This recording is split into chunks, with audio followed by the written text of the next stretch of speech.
Hi friends, আমরা সবাই প্রশংসা ভালোবাসি।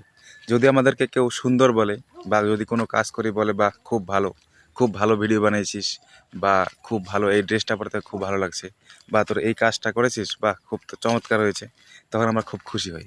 আবার যদি কোনো বন্ধু বলে যে কিরে আজকে তোকে তো এই শার্টটা পরে বেশি ভালো লাগছে না, বা তুই এই কাজটা করছিস, এই কাজটা তো ভুল, এই কাজটা তো এইভাবে করলে সঠিক হবে, তো আমরা তার উপরে রাগ করি যে আমি এটা কোনো কাজ করেছি, ও আবার খুঁত ধরছে।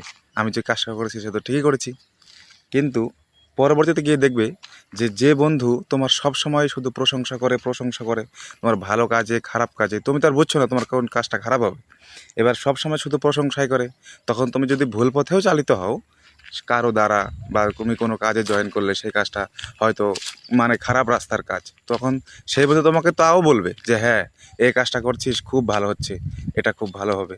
তখন তুমি সেই কাজটা করলে, কিন্তু পরবর্তীতে গিয়ে কোনো বিপদে পড়লে বা তোমার কোনো লস হলো, তখন বুঝবে যে যে বন্ধু তোমাকে খুঁত ধরেছিল বা ভুল ধরেছিল বা তোমার সব সময় প্রশংসা করেনি, কখনো কখনো প্রশংসা করবে, মানে যেটা তোমার সঠিক হবে সেটাকেই ভালো বলবে, আর যেটা তোমার খারাপ হবে সেটাকে খারাপই বলবে, যে বা বন্ধু এই কাজটা করিস না বা এই ড্রেসটা পরিস না, আজকে তোকে এখানে ভালো লাগছে না। সেই বন্ধুই তোমার সঠিক বন্ধু, কারণ তোমার যদি ভুল কেউ না ধরে তুমি নিজের ভুল বুঝবে কি করে?